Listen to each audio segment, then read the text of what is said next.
मित्र सैनिक, महारथी, अश्वरोही हमारी ओर से भी मारे गए। ये तो अवश्य उत्तम बनाने की बात है। उत्तम!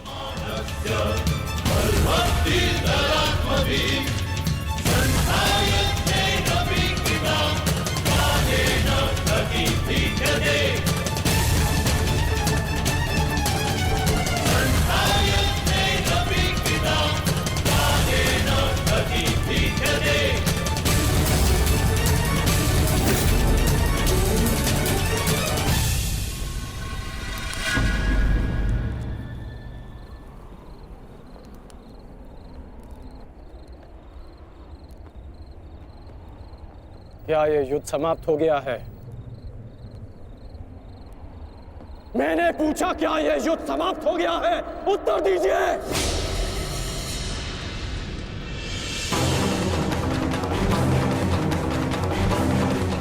एक दिन युद्ध में पलड़ा क्या भारी हो गया। आप सबको लगा कि आप लोग युद्ध जीत गए। आज जितने भी सैनिक वीर गति को प्राप्त हुए हैं, वो तुम्हारी विजय के लिए अपने प्राण खो बैठे।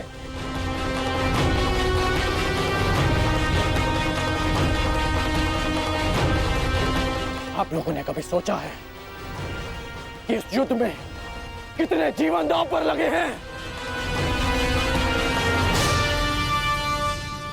हर परिवार इस भय के साथ जी रहा है कि क्या उनके परिवार के सदस्य घर लौटेंगे भी या नहीं।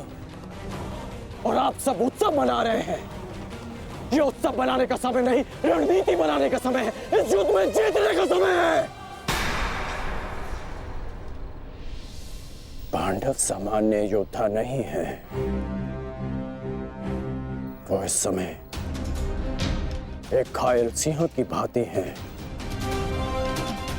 जो कल युद्ध में अपना प्रतिशोध लेने के लिए तत्पर रहेंगे।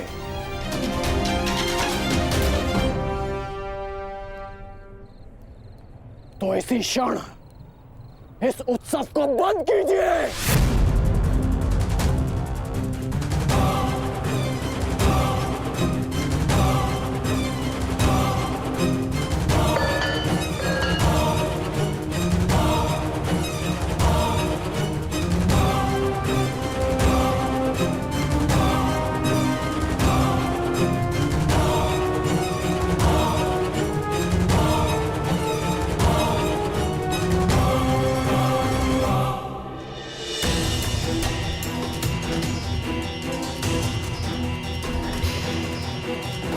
युद्ध भूमि का नियम है कि हर दिन के साथ हुई हानि को भुलाकर अगले दिन के विषय में सोचा जाए।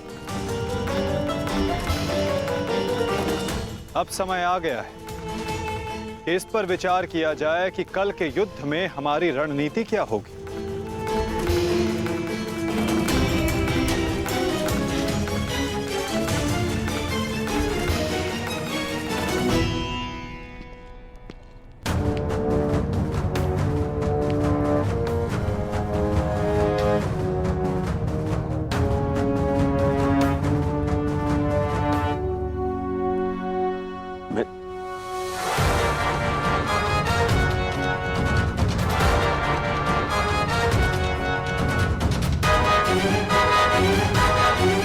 परंतु कल के लिए हमारी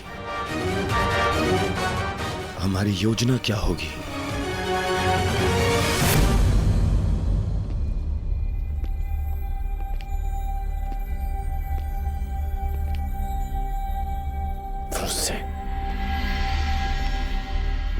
तुम यहाँ क्या कर रहे हो? यहाँ कल की रणनीति बन रही है पिताश्री। तो इस सभा में मेरा उपस्थित होना अनिवार्य है ना। तुम युद्ध में भाग नहीं लोगे। मैं तुम्हें अनुमति नहीं दे रहा। जाओ, जाकर विश्राम करो। मैं जानता हूं मुझे विश्राम की आवश्यकता है, परंतु मैं नहीं चाहता कि कल कोई वीर पांडव ये कहे कि अंगराज का पुत्र एक तीर का घाव तक ना सह सका। मुझ पर विश्वास कीजिए पिताश्री, मैं कल भी युद्ध में अपना पूरा योगदान दूंगा, परंतु मुझे जाने से मत रोकिए। मैं आपका पुत्र हूं। मैं वचन देकर आया हूं कि मैं आपकी कमी की अनुभूति किसी को अनुभव नहीं होने दूंगा। मैं इसीलिए मेरा कल युद्ध में उपस्थित होना अनिवार्य है पिताश्री। मुझे मेरा वचन पूर्ण करने दीजिए।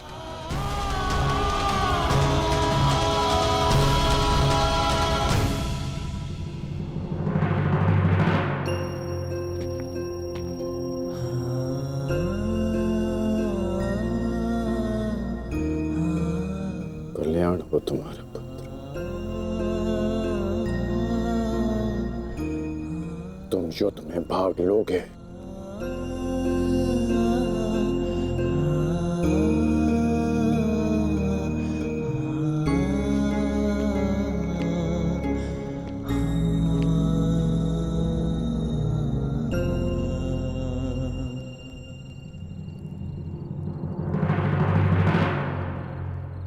शत्रु सेना को हानि पहुंचाने के साथ साथ आपको अपनी सेना को सुरक्षित रखना भी महत्वपूर्ण है।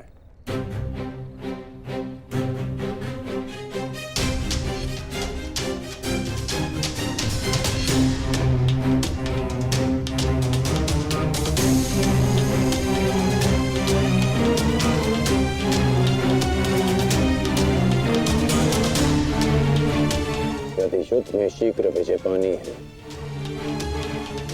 तो उसका एक ही मार्ग है,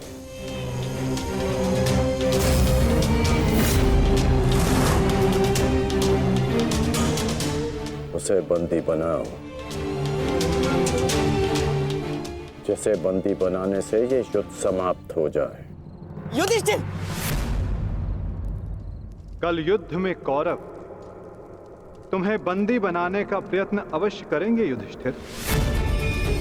यदि हमने युधिष्ठिर को बंदी बना लिया तो बाकी के सारे पांडव हमारे सामने हाथ जोड़े खड़े रहेंगे।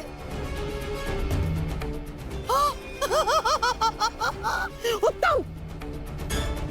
कल चाहे जो कुछ भी हो जाए, हम उस युधिष्ठिर को बंदी बनाकर रहेंगे। उसकी सुरक्षा की हर एक दीवार, हर एक व्यू तोड़ देंगे हम। तो इसका तोड़ क्या है माधव?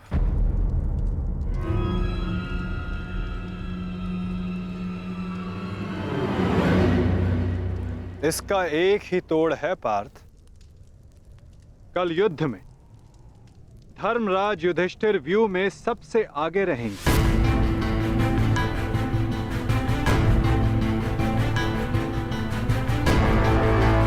जब आप जानते हैं माधव कि ज्येष्ठ को बंदी बनाना ही इन कौरवों का लक्ष्य है, तो क्या हम ज्येष्ठ को सबसे आगे खड़ा करके उनका कार्य सरल नहीं कर रहे हैं? क्या ये उचित है माधव? हाँ पार्थ, यही उचित है। इसीलिए मैं ऐसा कर रहा हूं।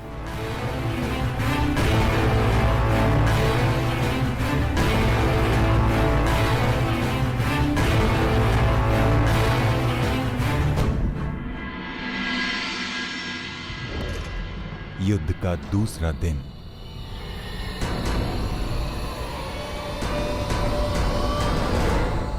क्या युद्ध आरंभ का शंखनाद तब तक नहीं हुआ संजय? किसी भी क्षण युद्ध का शंखनाद हो जाएगा महाराज। दोनों सेनाएं सज्ज हैं। पांडवों की सेना ने आज कौंच व्यूह का निर्माण किया है और महामहिम भीष्म ने महाव्यूह का। उचित निर्णय लिया है ताचरी ने। अब पांडव युधिष्ठिर की रक्षा के लिए उसे क्रौंच व्यू की अंतिम रेखा में रखेंगे।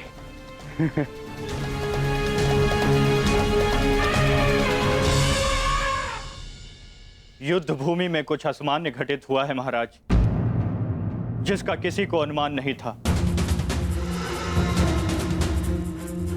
जिस प्रकार से युवराज दुर्योधन आश्चर्यचकित हैं, ठीक उसी प्रकार से मैं भी आश्चर्यचकित हूं महाराज। किंतु ऐसा क्या हुआ है संजय? पांडवों ने राजकुमार युधिष्ठिर को सेना के अंतिम रेखा में न रखकर सेना के अग्रभाग में रखा है महाराज।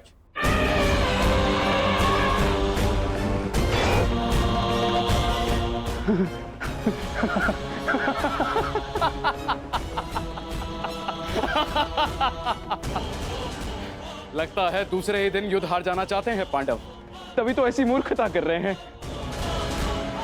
अब मेरे पुत्र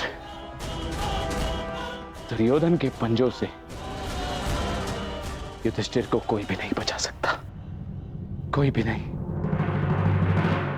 मरेंगे, मरेंगे ये सब।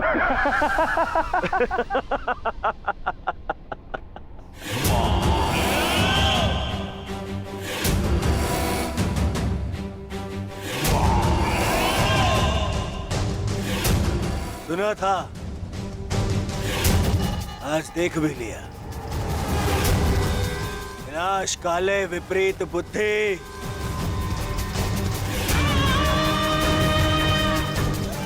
युधिष्ठिर को सबसे आगे खड़ा करके आश्चर्यचकित कर दिया इन पांडवों ने।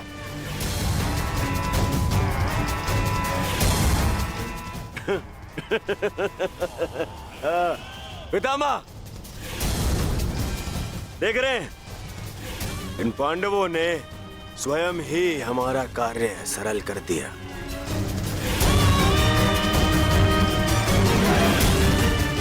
युधिष्ठिर को आगे खड़ा करके।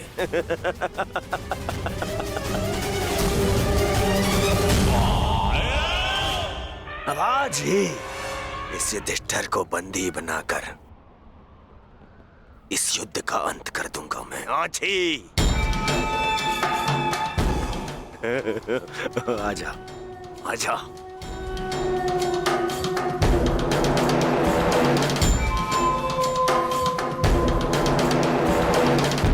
कल अंगराज ने उत्सव मनाने से रोक दिया था, आज अवश्य मनाएंगे।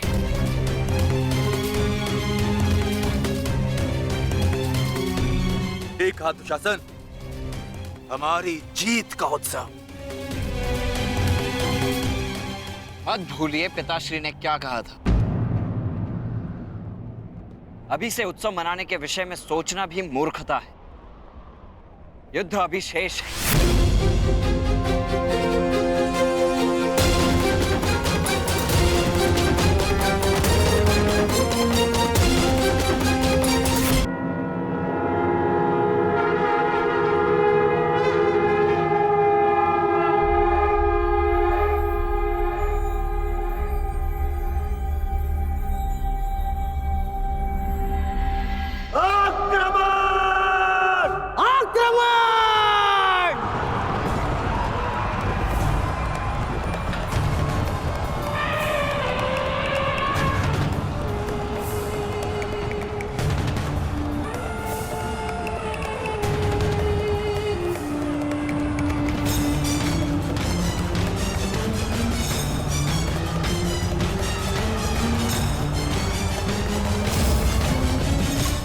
पांडव आक्रमण क्यों नहीं कर रहे?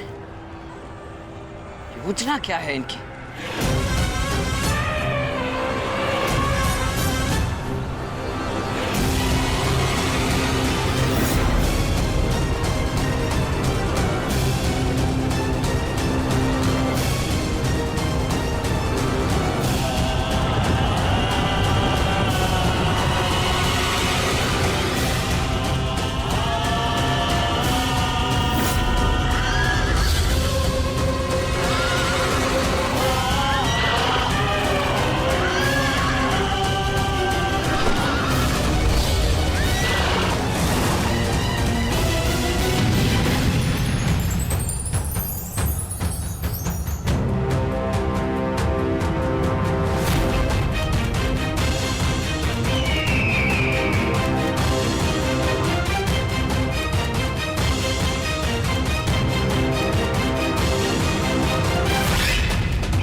चिन्ह वो भी उल्टी दिशा में। ये पांडव पीछे क्यों हट रहे हैं?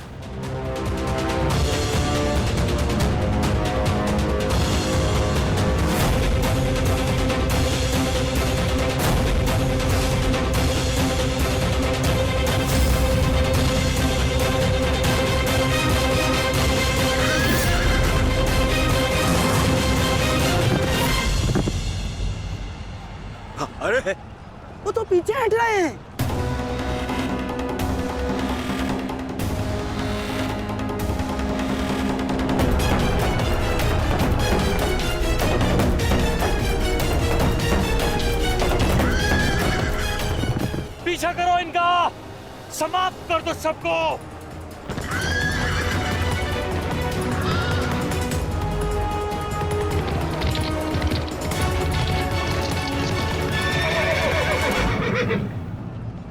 महामहिम, ये पांडुपुत्र करना क्या चाहते हैं?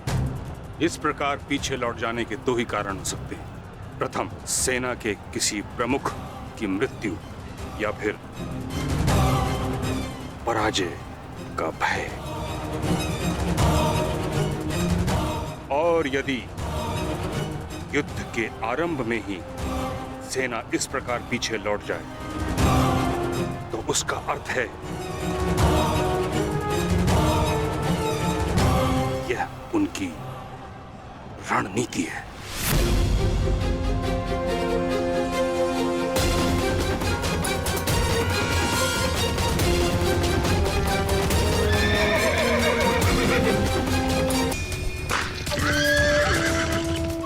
पर हमारे पास उन पांडवों से 5 अश्विनी सेना अधिक है। यदि ये कोई रणनीति भी है, तब भी हम अपनी सेना के बल से इन पांडवों को समर्पण करने के लिए विवश कर सकते हैं। पितामह, आप आगे बढ़िए और युधिष्ठिर को बंदी बनाइए। शीघ्रता मत करो दुर्योधन। सर्वप्रथम उनकी रणनीति को समझो, उसके पश्चात आगे बढ़ो।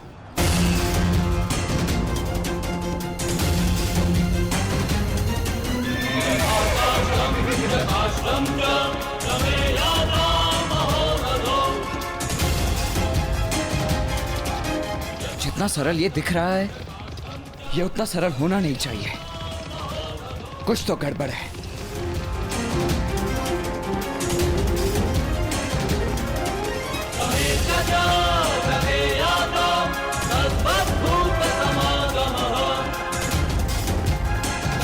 रुक जाओ, ये एक छल है, हमें फंसाने की चाल है ये।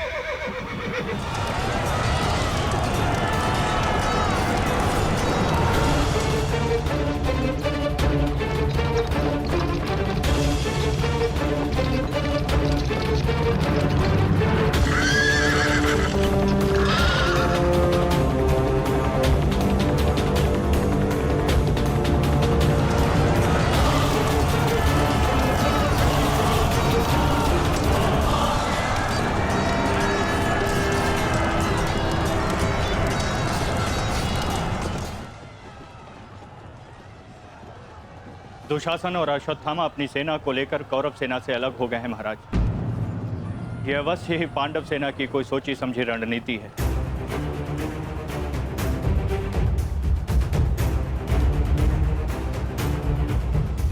आत्मसमर्पण कर दो युधिष्ठिर।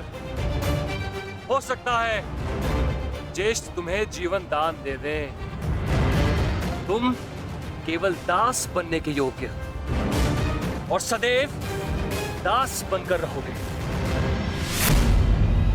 और पांचाली सदैव हमारी दासी बनकर रहेगी।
शस्त्र अस्त्र चलाओ पार्थ।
अब जिन्हें हमसे लड़ना था वो शत्रु आपस में ही लड़ बैठेंगे पार्थ। आज तुम्हारा बल इस धरा पर धराशाय होगा।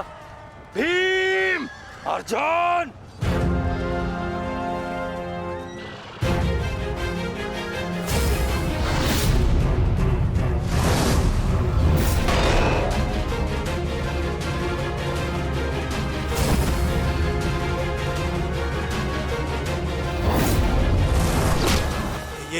ये क्या हो रहा है? अश्वत्थामा और दुशासन आपस में क्यों लड़ रहे हैं? शांत हो जाओ दुर्योधन। ये अर्जुन के दिव्यास्त्र का प्रभाव है।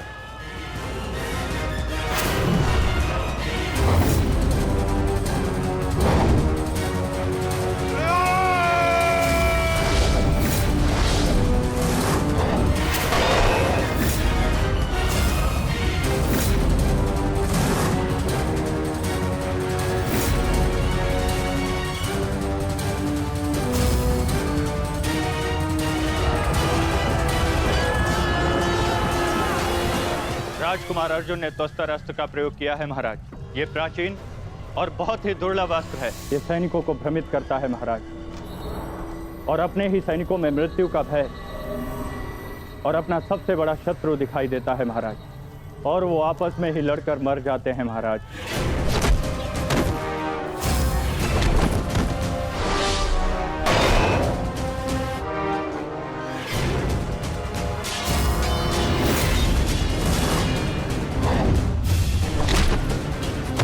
हाँ भाई, आप युवराज की सुरक्षा के लिए यही उपस्थित रहिए। मैं शीघ्र आता हूं।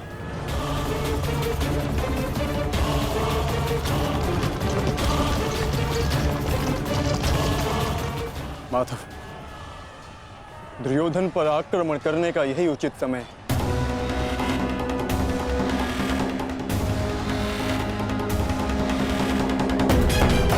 अंतिम प्रहार का समय आ गया है। सारथी,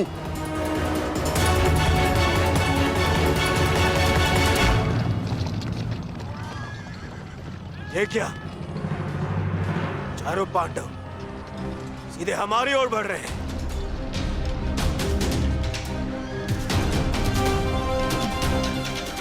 वो भी बिना किसी सुरक्षा पंक्ति के। संजय, इस अस्त्र की माया को किसी तरह तो समाप्त किया जा सकता है। कोई तो उपाय होगा।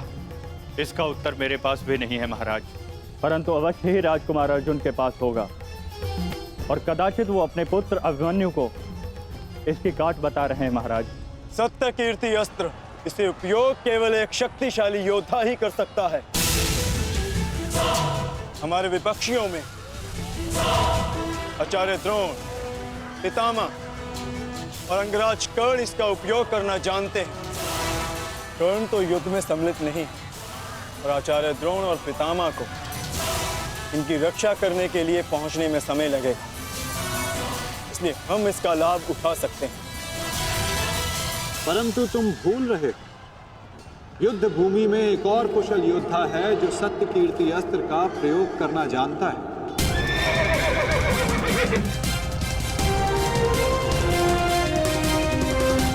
और उसको रोकना अति आवश्यक है।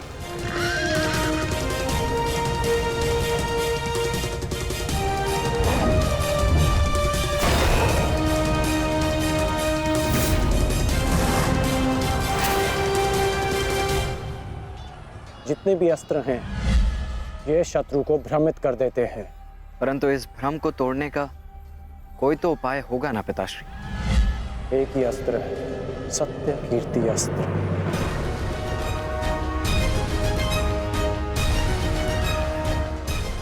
ओम सत्यार्थम ओम कीर्त्यार्थम ओम नमो नमो नमो सत्य कीर्ति अस्त्राय नमः।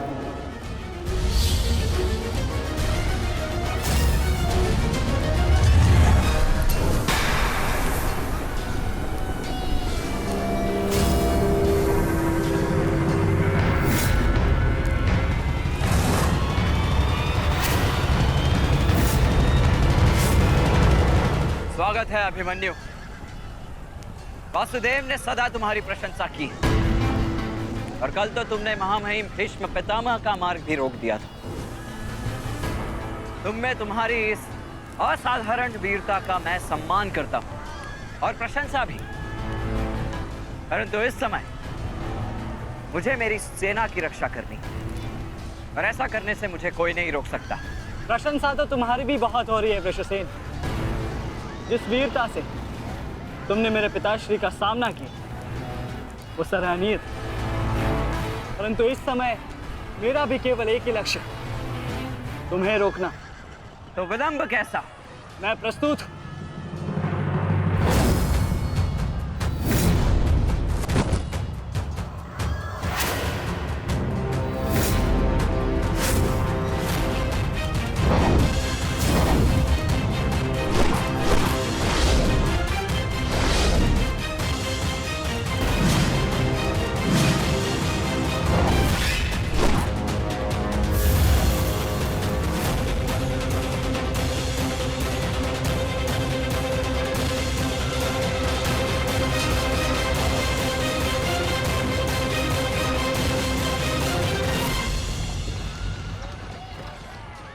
मैं गुरु द्रोण को रोकता हूँ।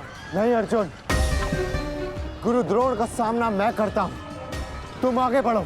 नहीं भ्राताश्री, दुर्योधन के समर्पण की पुष्टि करने के लिए आपका वहां होना अति आवश्यक है। और जो इसमें सक्षम है वो है भ्राता भीम। पितामह को केवल भ्राता अर्जुन ही रोक सकते हैं। आप सब लोग आगे बढ़िए, हम गुरु द्रोण को रोकते हैं। सारथी, शीघ्रता करो।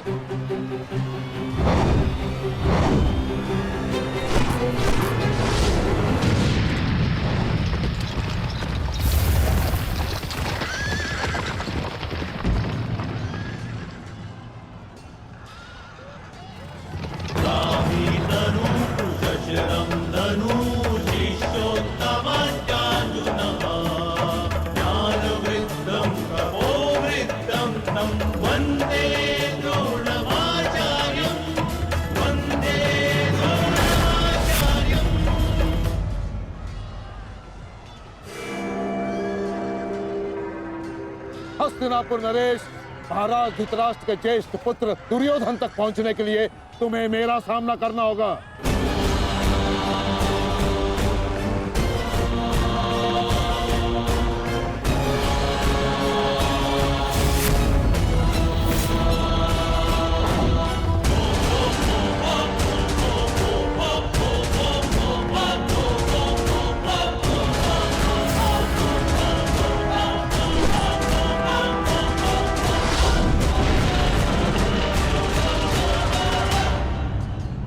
अद्भुत अर्जुन, मुझे गर्व है तुम पर। माना कि भ्राता अर्जुन आपके प्रिय है, परंतु हम भी आपके शिष्य हैं गुरुदेव। अपने साथ बंद करने का अवसर हमें भी प्रदान करें। अवश्य पुत्र, परंतु स्मरण रहे एक क्षण तुम्हारे समक्ष तुम्हारे गुरु द्रोण खड़े। बंद इतना सरल नहीं होगा, स्मरण रहे। हमारे गुरु ने हमें कठिन कार्यों को साधने की पूर्ण शिक्षा दी है गुरुदेव। तो सावधान नकुल।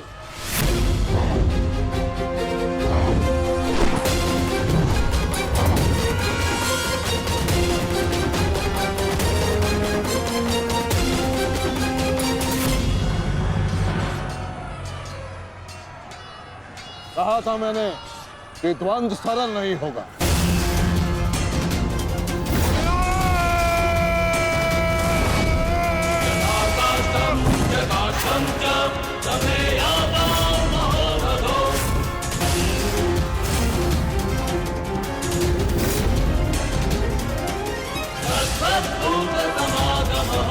पहले मैं आपसे द्वंद करूंगा गुरुदेव।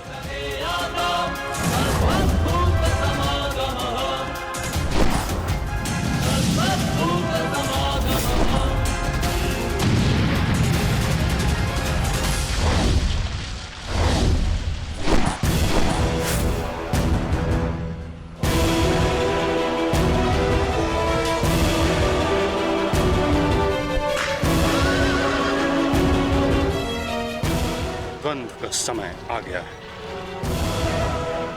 हमें पूरी शक्ति के साथ उनके साथ द्वंद्व करना होगा।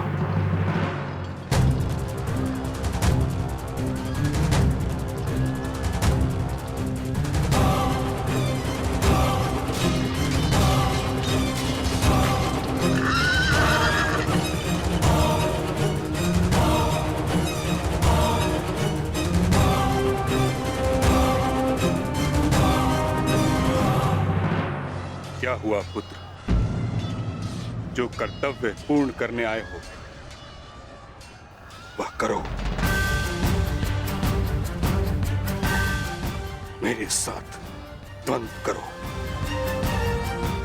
रुक क्यों गए? आक्रमण करो मुझ पर। कर्म से बड़ा कोई धर्म नहीं पुत्र। पितामह ने उचित कहा, अपने कर्तव्य का पालन कर।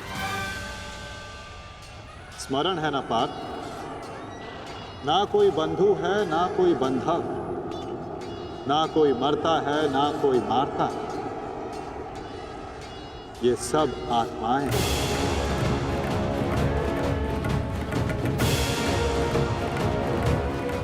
हम सब निमित्त मात्र हैं पार्थ। अब किस अवसर की प्रतीक्षा कर रहे हो? अवसर तो तुम्हारे समक्ष खड़ा है पार्थ।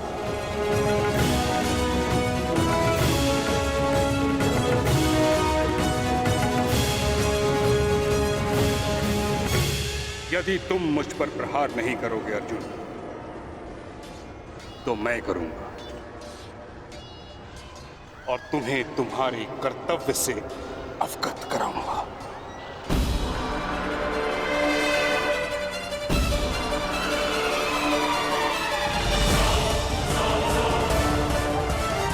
अपने प्रेम भाव को अपनी दुर्बलता मत बनाओ पार्थ, अन्यथा तुम्हारा यही प्रेम भाव तुम्हारी पराजय और अधर्म की विजय का कारण बनेगा।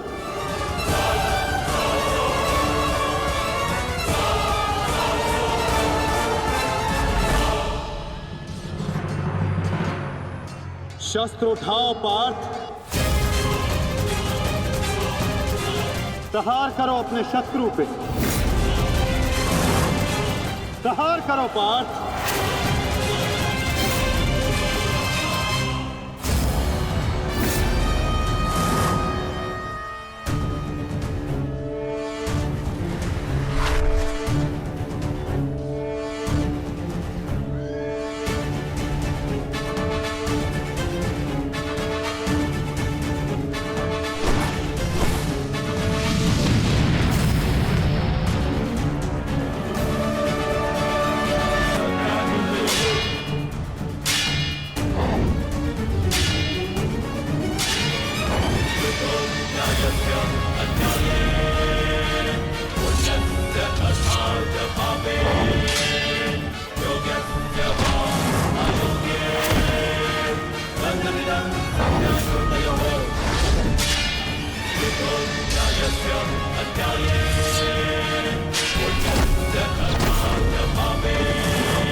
एक ही अस्त्र है जो इस भ्रम को तोड़ सकता है।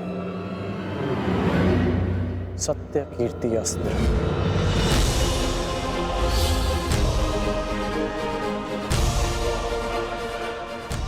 सत्य कीर्ति अस्त्र।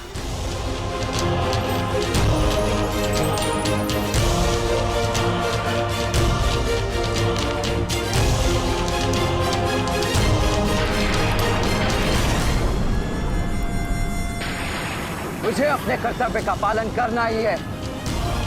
तुम भी अपने कर्तव्य का पालन करो मित्र। हम दोनों को कोई नहीं रोक सकता।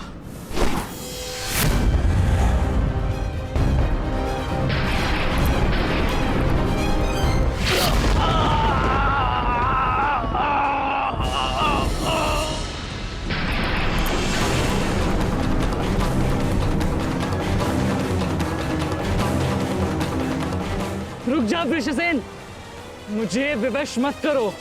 मैं केवल वो कर रहा हूं जो मेरे वश में है।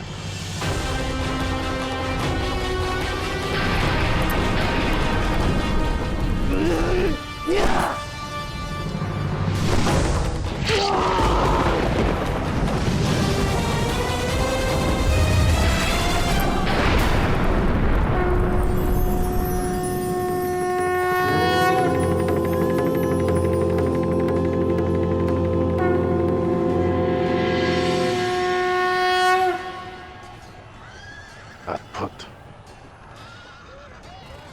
मुझे तुम पर गर्व है पुत्र।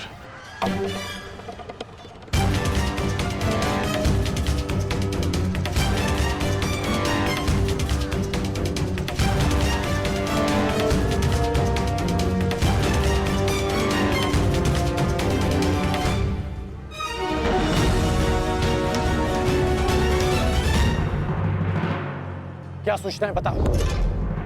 अंगराज, मैं वो बताओ मुझे। कुमार वृषेण। क्या हुआ वृषसेन को? बोलो। युद्ध में बुरी तरह घायल हुए हैं।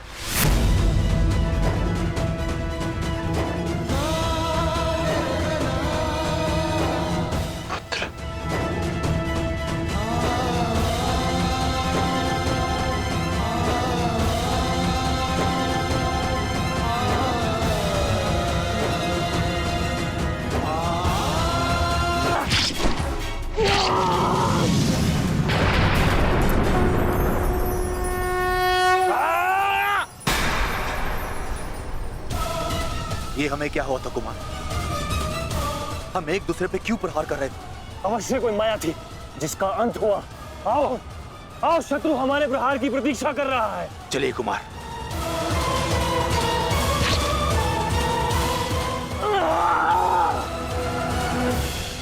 तुम्हारे कौशल और शौर्य को नमन है वृषसेन। अनुमान नहीं था कि कौरव सेना में ऐसे कुशल योद्धा से सामना होगा। सूर्यास्त में समय अभी शेष है अभिमन्यु, और हमारे तुनीरों में बाण नहीं। तो समय व्यर्थ ना करते हुए द्वंद्व आरंभ करें। तो मैं प्रस्तुत हूं योद्धा।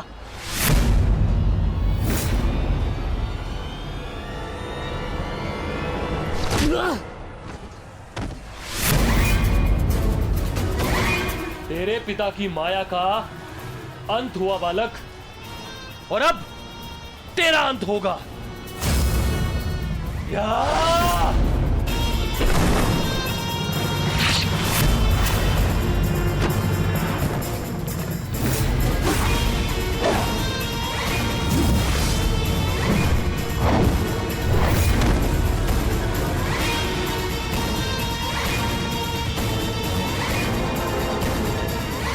हार तब नहीं होती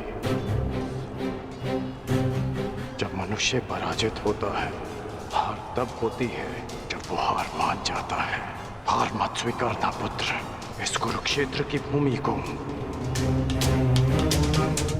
इस महाभारत के युद्ध को तुम्हारी आवश्यकता है। अभी बहुत तो शेष है। उठो, अपने क्रोध को, अपने साहस को, अपने विश्वास को एकत्रित करो। उठो और युद्ध करो। उठो पुत्र, उठो पुत्र, उठो पुत्र।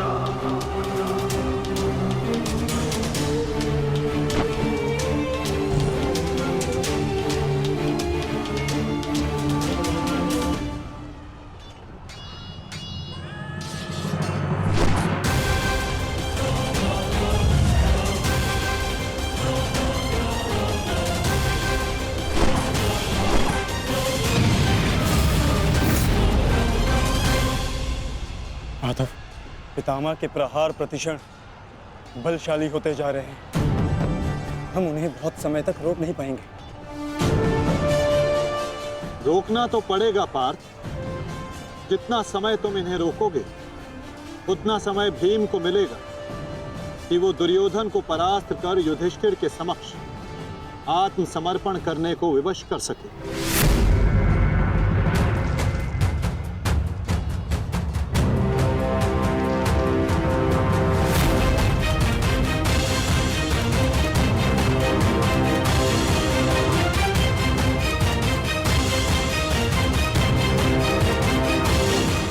दुर्योधन, ये युद्ध भूमि है, कोई रंग भूमि नहीं कि औरों के द्वंद्व का तुम आनंद उठा सको।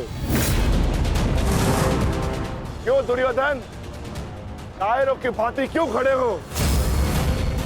आओ और आकर मुझसे युद्ध करो।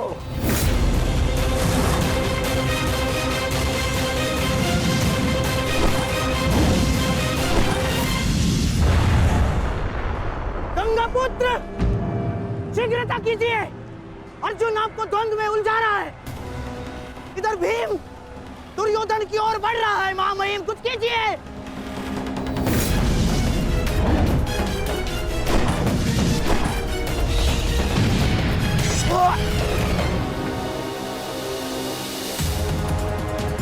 साथी,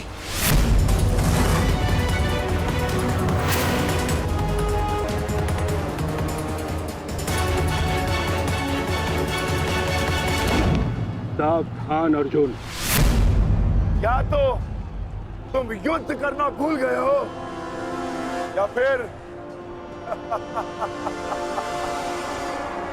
तुम्हें युद्ध करने का साहस नहीं है। दुर्योधन, नहीं नहीं दुर्योधन, भीम तुम्हें उकसा रहा है। द्वंद्व में मत फंसना। उचित कहा मामाश्री। मेमनों के आखेट के लिए से आगे नहीं बढ़ते, बस होके भीम के लिए तो मेरी कलिंग की सेना ही पर्याप्त है। कलंक के वीरों, आक्रमण करो और इसको बंदी बना लो। जाओ।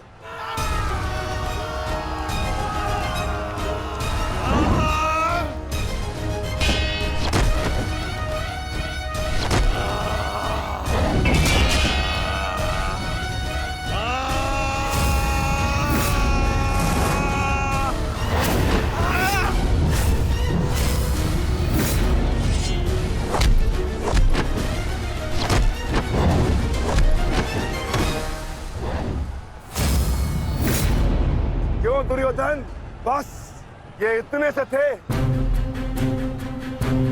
अरे इनसे तो युद्ध करके मेरे हाथ पैर भी नहीं खुले।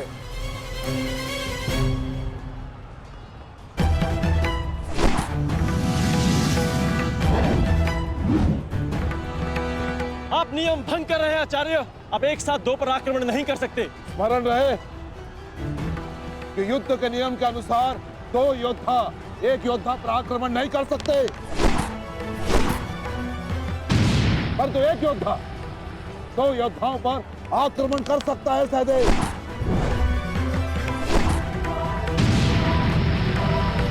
क्या करें नकुल, कुछ करना होगा। हमें गुरु द्रोण को रोककर अधिक से अधिक समय भ्राता भीम को देना होगा। युद्ध सभा में चीख चीख कर अपने पौरुष का बखान करने वाले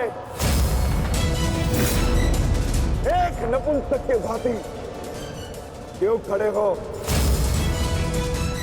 अब किसे लाओगे अपनी ढाल बनाकर? ये विकोदर भीम तुम्हारी हर ढाल को तोड़कर तुम्हारा अंत करेगा। मैं तुम्हारे प्राण लेकर रहूंगा कायर दुर्योधन।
उठकर प्रहार करने का सामर्थ्य शेष है काकाश्री, या पराजय स्वीकार करते हैं? जय और पराजय की चुनौती बराबरी के योद्धाओं को दी जाती है बालक। प्रतीत होता है कि अभी तक तुम्हें कोई समर्थ योद्धा नहीं मिला।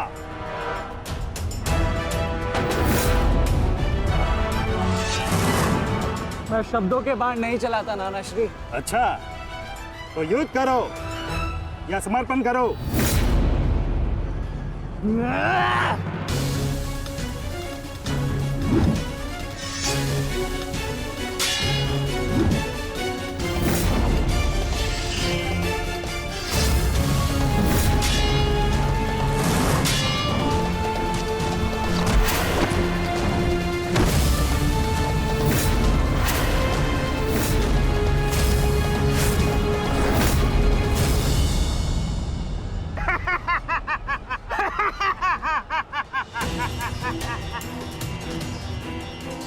क्या हुआ, थक गए?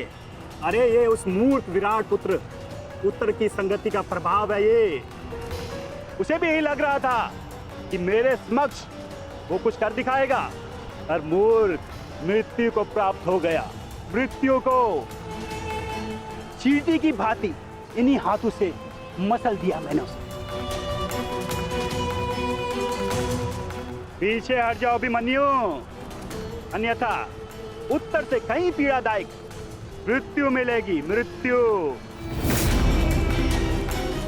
तो ये समझिए कि आज उत्तर का प्रतिशोध पूर्ण होगा।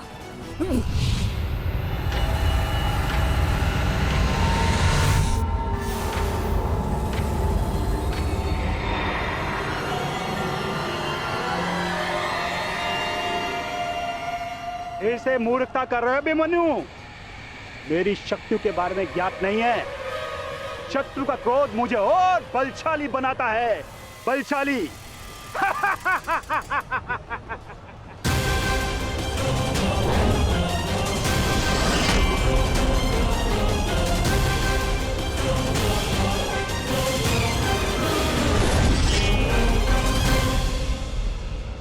इतना ललकारने के पश्चात भी तुम रथ पर छिप कर बैठे हो दुर्योधन। मैं भी कैसा मूर्ख हूं, एक नपुंसक के वध की प्रतिज्ञा कर बैठा। आज तुमने यह सिद्ध कर दिया कि तुम एक क्षत्रिय नहीं बल्कि एक बार। सावधान! क्रोध से भरे कुमार भीम अब युवराज दुर्योधन की ओर बढ़ रहे हैं महाराज। मेरा दुर्योधन किसी संकट में तो नहीं ना? कहीं ऐसा तो नहीं कि भीम युद्ध के दूसरे दिन ही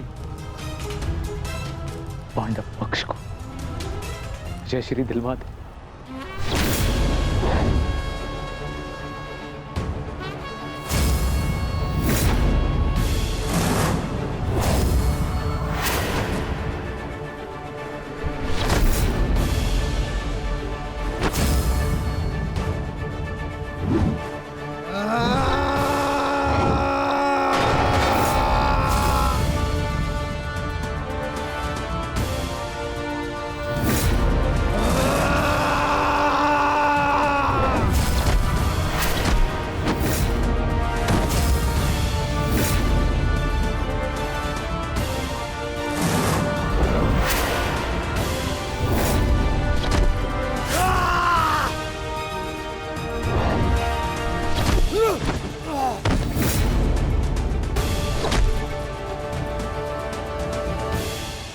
दुर्योधन मारो।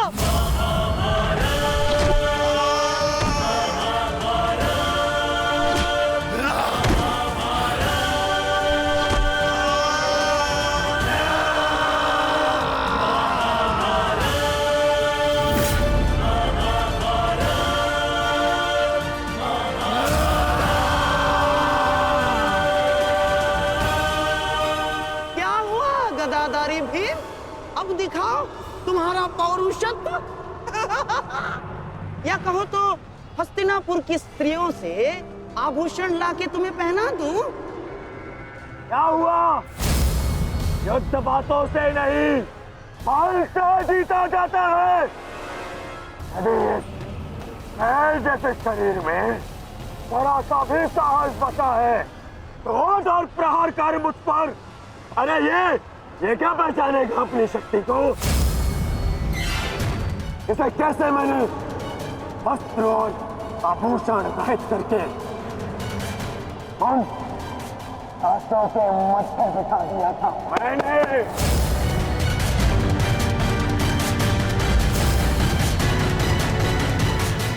कदाचित ये भी भूल गया है कि कैसे मैंने बड़ी सभा में उस दासी द्रौपदी को उसका उचित स्थान दिखाया था।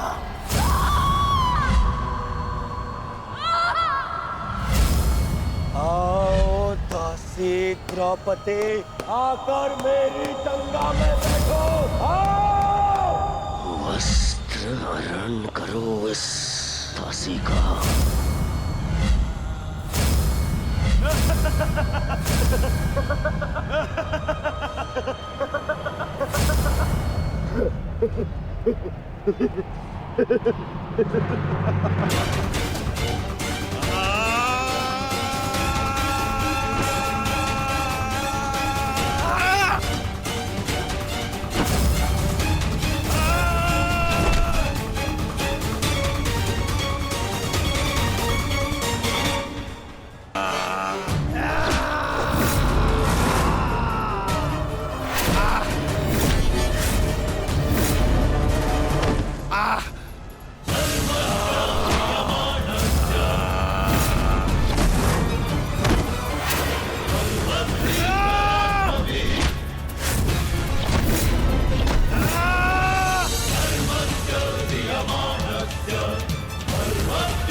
गंगापुत्र, दुर्योधन की रक्षा कीजिए गंगापुत्र। महामहिम, ये क्या कर रहे हैं आप? अपने वचन को पूर्ण कीजिए। आज यदि आपने भीम का वध नहीं किया तो हस्तिनापुर का युवराज घर नहीं लौटेगा। महामहिम। भीम, रुक जाओ, दूर हो जाओ दुर्योधन से, अन्यथा मुझे तुम्हारा वध करना होगा।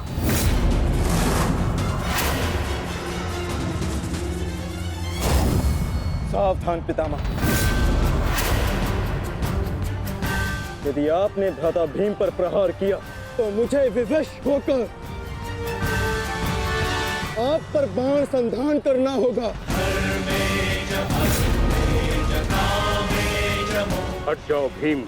क्षमा चाहता हूं पितामह, आप अपना वचन पूर्ण कर रहे हैं तो मुझे भी अपनी प्रतिज्ञा का मान रखना है। आज मैं इस दुर्योधन का वध तो करके ही रहूंगा, चाहे इसके लिए मुझे स्वयं के प्राण क्यों न गंवाने पड़े।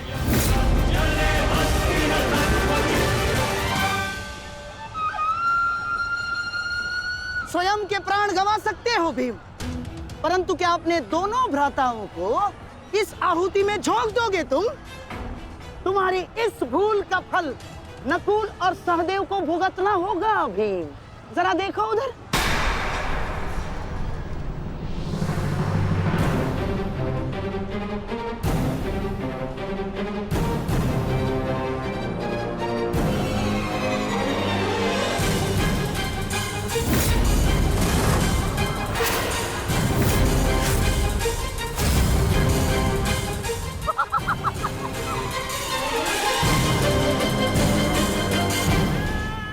पिताश्री!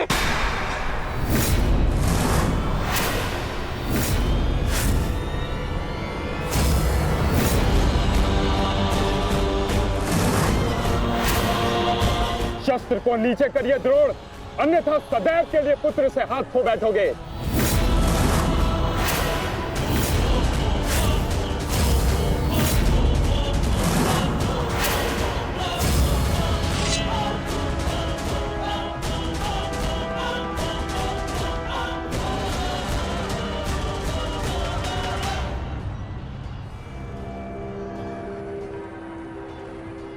दुर्योधन, तेरा अंत आ गया है। तुम्हारे पास दो विकल्प शेष है दुर्योधन। या तो देश युधिष्ठिर के समक्ष आत्मसमर्पण करो, अपनी सेना को पीछे हटने का आदेश दो, या फिर अपने प्राण यमराज को समर्पित करो।